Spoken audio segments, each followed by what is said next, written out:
My greetings to everyone. I am Professor Namita Rajput, Professor in Department of Commerce, Sri Aurobindo College, University of Delhi. In the ongoing series of corporate governance, today we will be talking on an ancient feat of governance, that is Kautilya Arthashastra.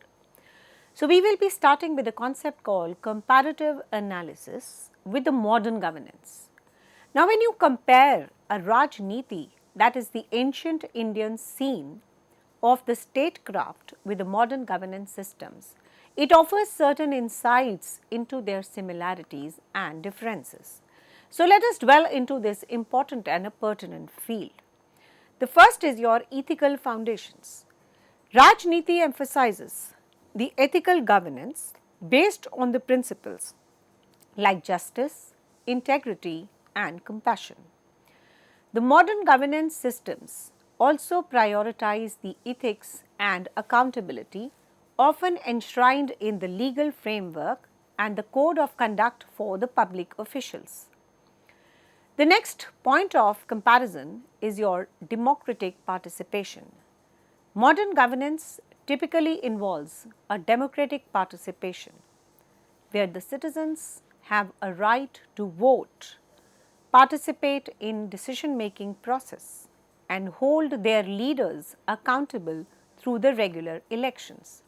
In contrast, Rajniti historically did not always entail a democratic principles, although it valued the inputs from the advisors and the council. The second point of difference is your rule of law.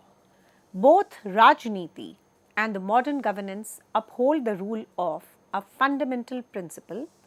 The laws and the regulations are meant to be applied impartially to all the citizens, irrespective of their status or affiliations. The next is your institutional structure.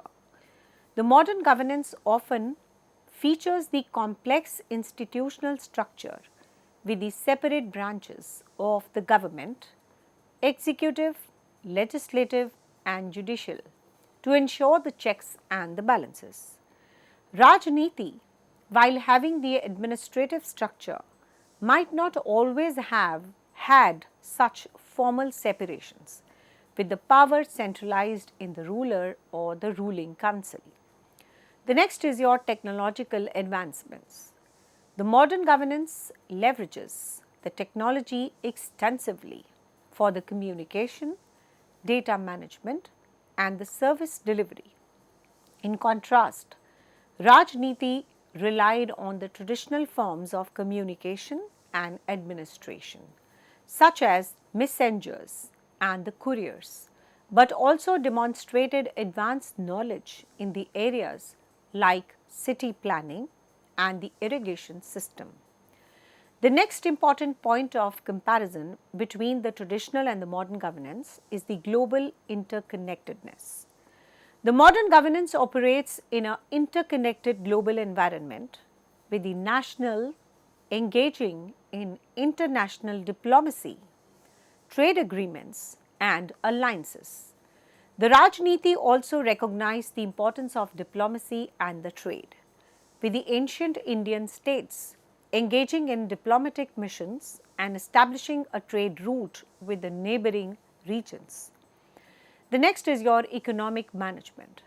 Both Rajniti and the modern governance systems, it concerns themselves with the economic management, though the methods and the priorities may be different.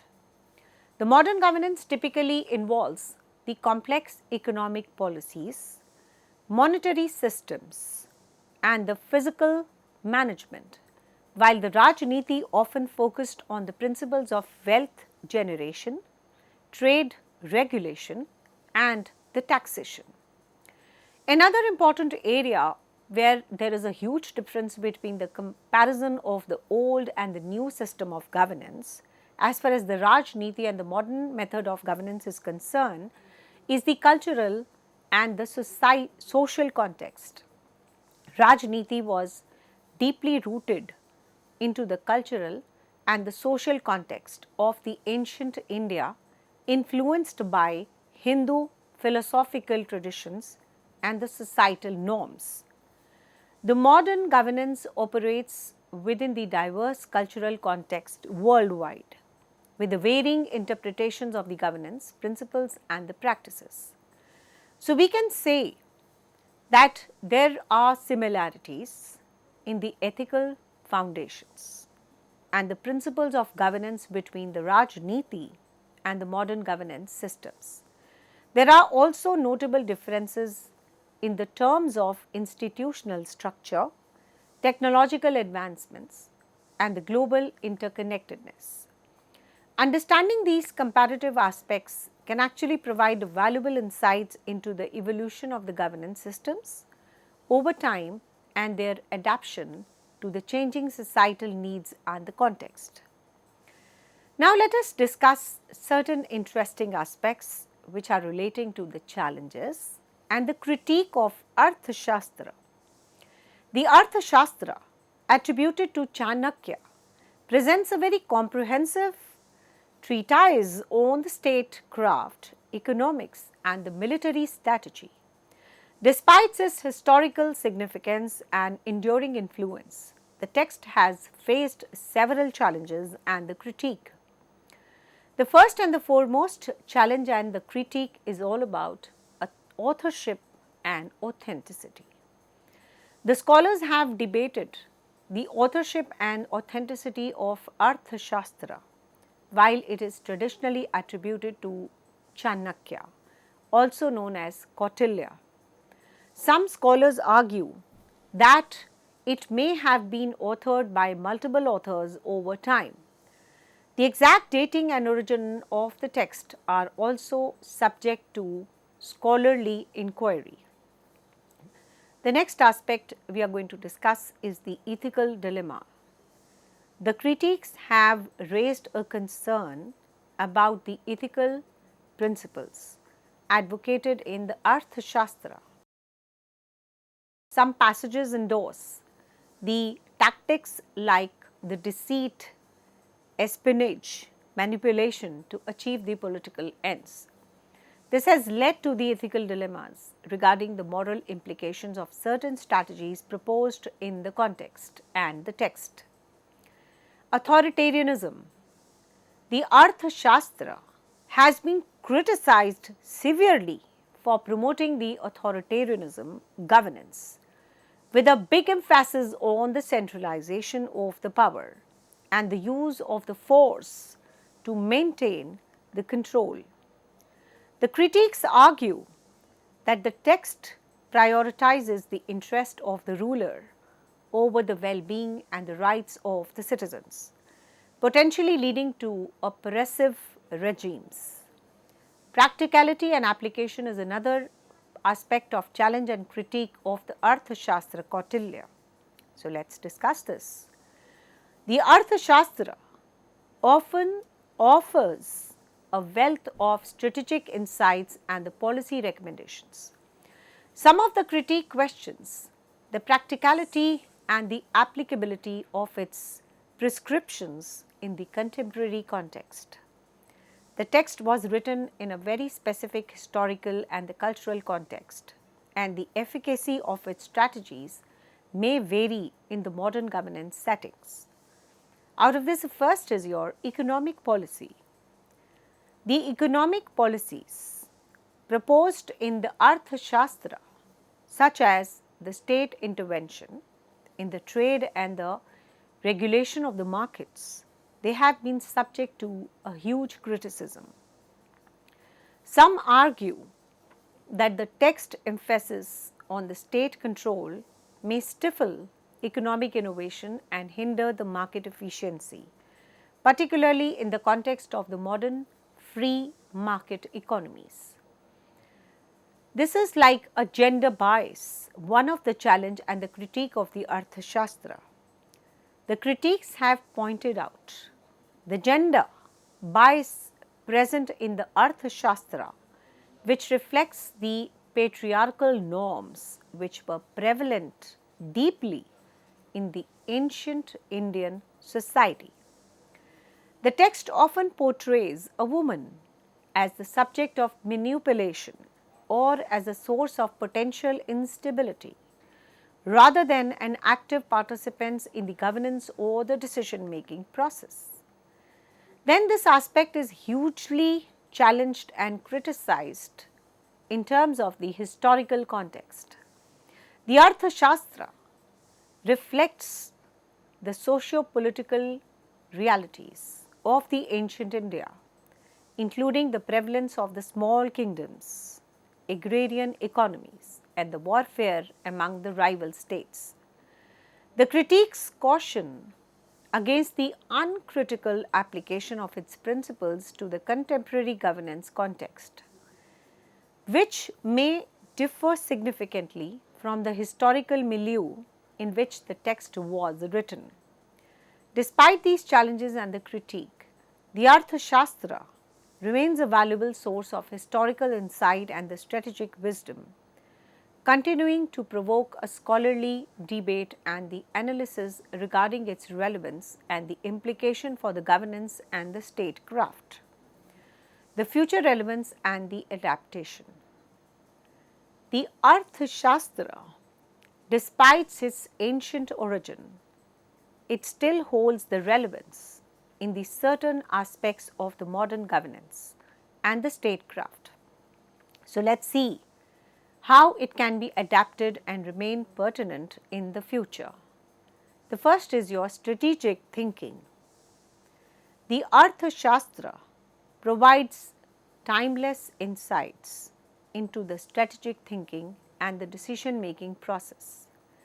Its emphasis on assessing the risk, analyzing the opportunities, and planning for a long term can be adapted to a contemporary context, helping the leaders navigate the complex geopolitical landscape and certain futures. The next important future relevance and the adaptation of the Arthashastra in the modern context is the ethical governance. Some aspects of the Arthashastra may be criticized for endorsing the tactics. Its underlying principles of ethical governance, justice, fairness remains relevant in the modern context also. The leaders can draw upon these ethical foundations to cultivate the trust, integrity and accountability in their governance practices. The next is your adaptability.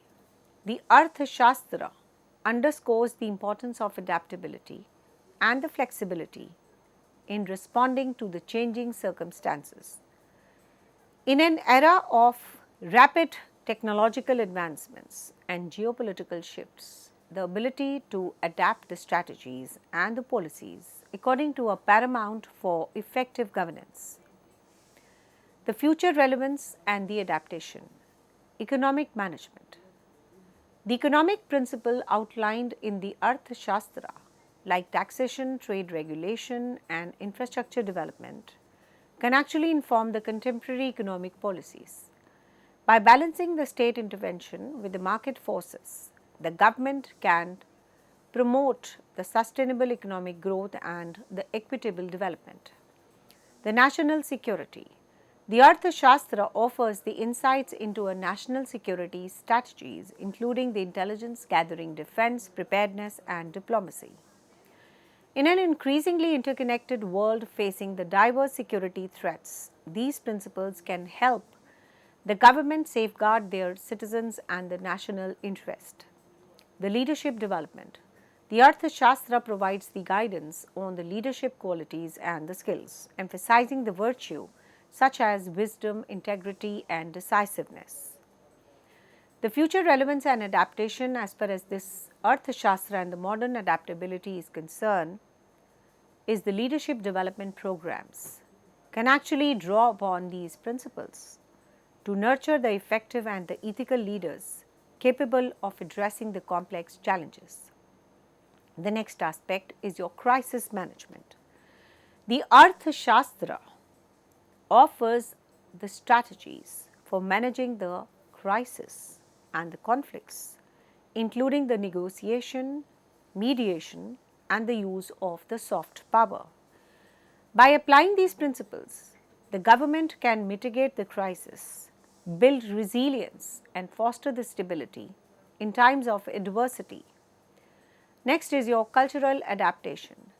While the Arthashastra was written in the context of ancient Indian society, its underlying principles can be adapted to diverse cultural contexts worldwide.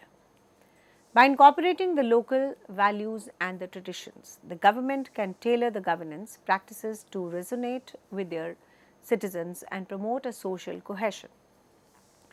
So, we can say the Arthashastra may require adaptation and contextualization to suit the modern governance challenges. Its timeless principles of the strategic thinking, ethical governance, and the ethical leadership remain valuable resources for reshaping the future of the governance and the statecraft. So, we can say that Arthashastra offers a wealth of timeless lessons, insights that the governance and the statecraft says.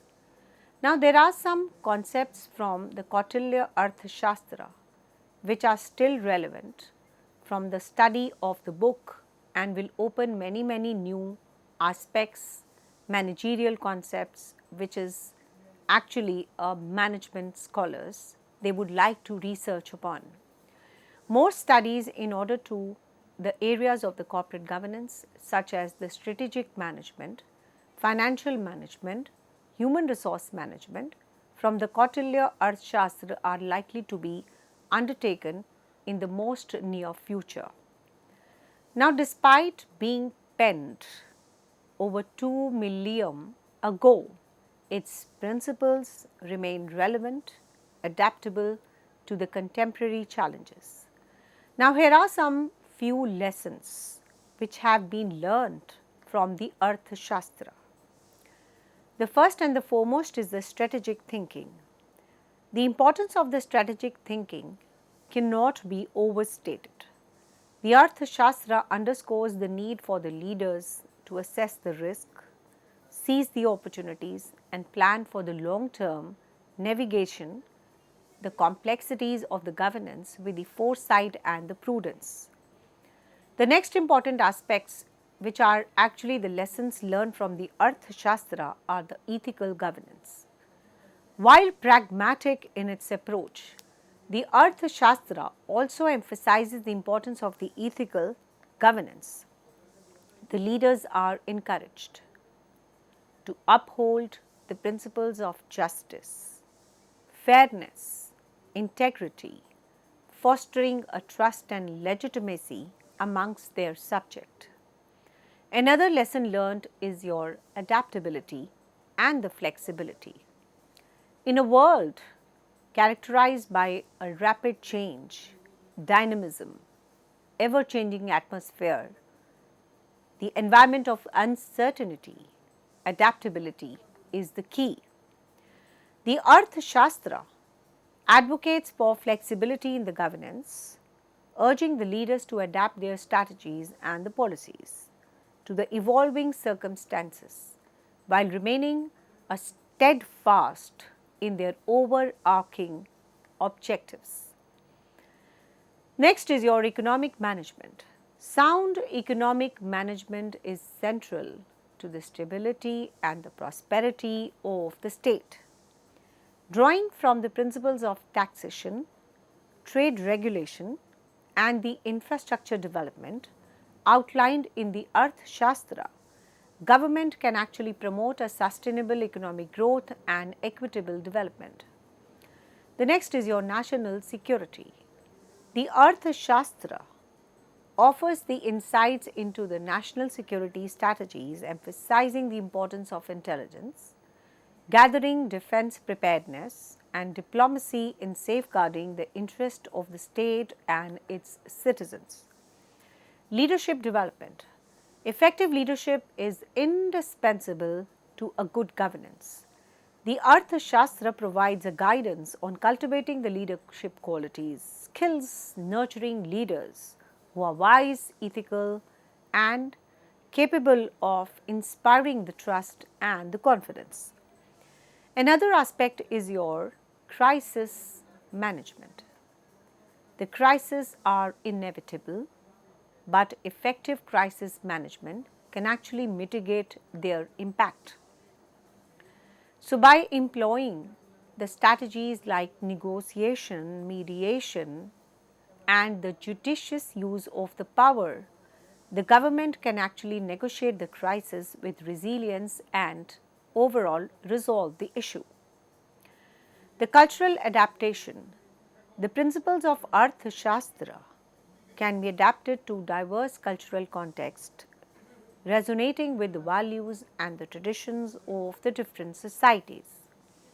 So, by incorporating the local insights and the customs, the government can actually tailor their governance practices to better serve their citizens.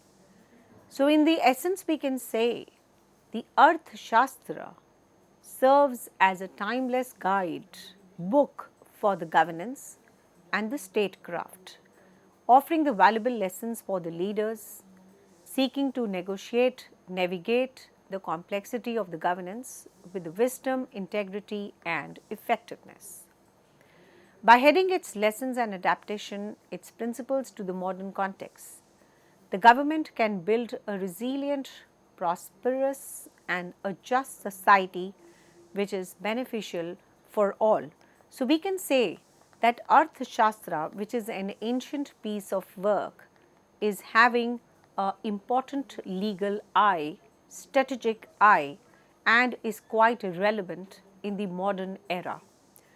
There are some contemporary challenges which are embedded in implementation of Arthashastra in the modern aspects, but the lesson learns are so prime that we cannot ignore its applicability in the modern contemporary realm.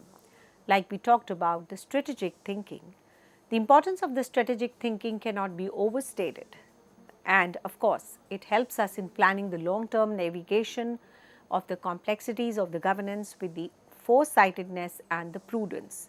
The ethical governance is also one of the prime lessons what we learn to uphold the principles of justice, fairness and integrity, fostering the trust and the legitimacy amongst the subject.